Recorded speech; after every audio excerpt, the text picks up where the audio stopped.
But what I want to do is I want to introduce you to a lovely young lady by the name of Sarah Milligan. Come on, Sarah.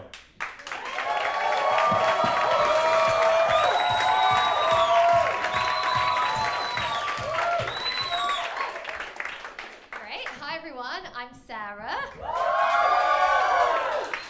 Ken's Rent-A-Crowd is really paying for itself at this point. So was anyone out last night? Anyone? Big Saturday night, thank you, great. I can smell it actually on over here.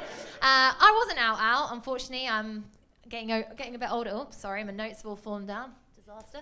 I was in, but you don't need to feel sorry for me. I'm okay with being in because I got to spend the evening with the love of my life, my closest companion and partner in crime. We started the night on the sofa, snuggled up, before we took it upstairs for some heavy petting. That's right, I stayed up till 2 a.m. playing on my phone. See, it's important that I confess to you two things at this point. One, I have an online shopping addiction. Two, I'm obsessed with social media. Now, a friend of mine said to me that you should do stand-up, not because I'm particularly funny, and so sorry about that £7 you've spent on entering this evening, but because it's meant to be like therapy. So let's jump into online shopping. So what are my triggers then for online shopping? Well, it can be basically anything. Like, I've had a bad day at work. I need a new handbag. I'm feeling a bit bloated. New oversized jumper. It's a Wednesday. Need a new bikini at the end of October. Now, you may think, well, that just sounds excessive and unnecessary. But it's not. In fact, this is my boyfriend throwing his drink over because he thinks that this is always the case. Yeah. I'm here to tell you that it's not.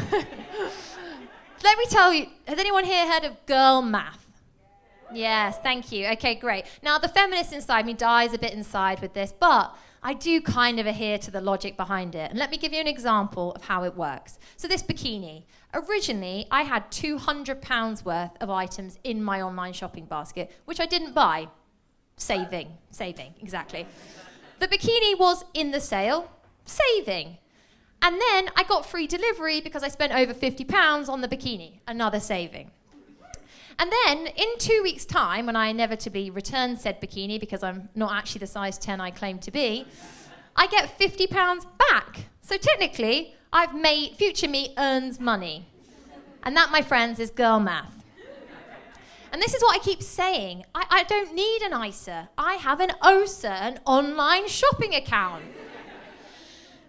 So this online shopping addiction also pays back in other ways. For example, I don't need a gym membership anymore because on a Saturday morning, I do a circuits class. That's right, I've got weights, there's multiple stations, there's cardio involved, and I'm dropping things from the post office to the self-service locker to the every drop-off, that's right. Now, I'm a bit of a pro at the self-service locker now, but when I first started on it, I had a bit of a dicey situation. So, anyone else here use a self-service locker? Like magic, isn't it? You go up, you scan your QR code, the door pops open like there's someone behind it, and you put your parcel in. Off it goes. Now, there's 3 important things you need to know at this point. Number 1, if you don't put an address label on your parcel, they don't know where to send it. There isn't actually Father Christmas and some elves back there just sorting things out for you.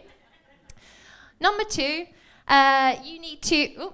If anyone else out there is a seasoned millennial renter, you will also be using your parents' address for many important things still. The third thing you need to know is, this wasn't my usual shopping parcel. This was Which Magazine's Best Buy Vibrator of the Year. Now, you may be thinking, I know where this is going, and you are right, yes. A couple of days later, blissfully unaware, I get an email. Oh, your parcel's been delivered to your parents' address. Great. Now, fortunately, my dad, Ken, he's away on another comedy camp. But my mum is at home, so I'm thinking, how can I get back to Birmingham, intercept the said parcel? It's never going to work. Well, I'll give her a call and see at least if she's at home or not.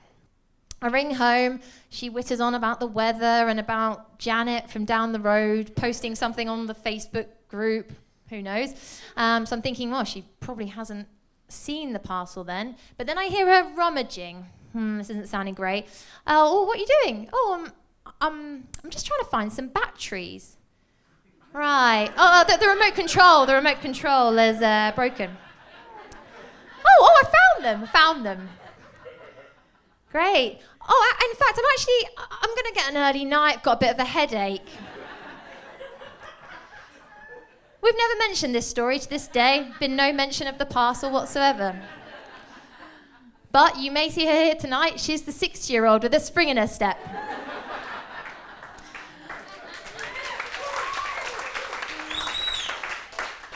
Let's swiftly move on from that and get that mental image out of our minds to my other addiction, social media. Now, who here knows more about people online than they think they should?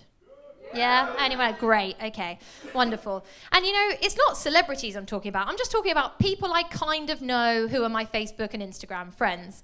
Like Claire at work, who, I make a cup of tea with on a Monday morning. We say hi, but I know the intricate details of her hen do in Brighton.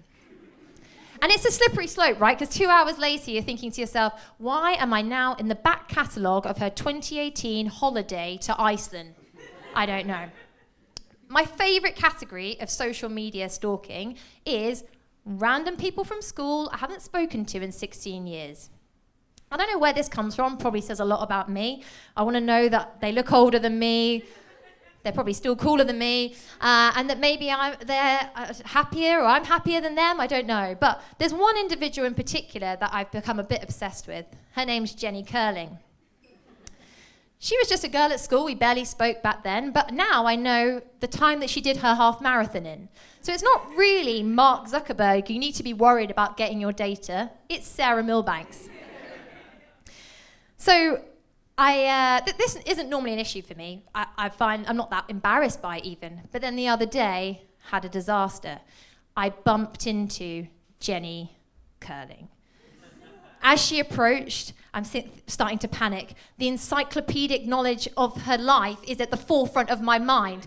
Quick, get out of my head. It was like, when you do a poo at work and people are coming into the cubicles and you're like, flush, fucking hell, flush! Oh, hi, Jenny. It's been so long. Not really. I actually saw your post about your Zumba class on Tuesday. How are you? What have you been doing these days? Jenny lives in Balham and she works in digital marketing. Oh, are these your children? Yep, that's Oscar and Charlie. Her favourite one is Charlie. You can just tell from the wording of the post. And how's your dog, Crispy? Oh, fuck, she never mentioned a dog called Crispy. And that's how I got my restraining order. So thank you very much for listening to me tonight.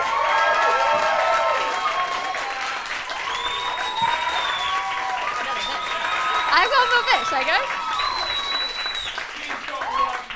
I've got one more bit. This would have cost me £100 at therapy, so thank you very much. I can now afford that bikini. And I need to go and see what Jenny's been posting about today because I haven't heard from her yet. Thank you very much.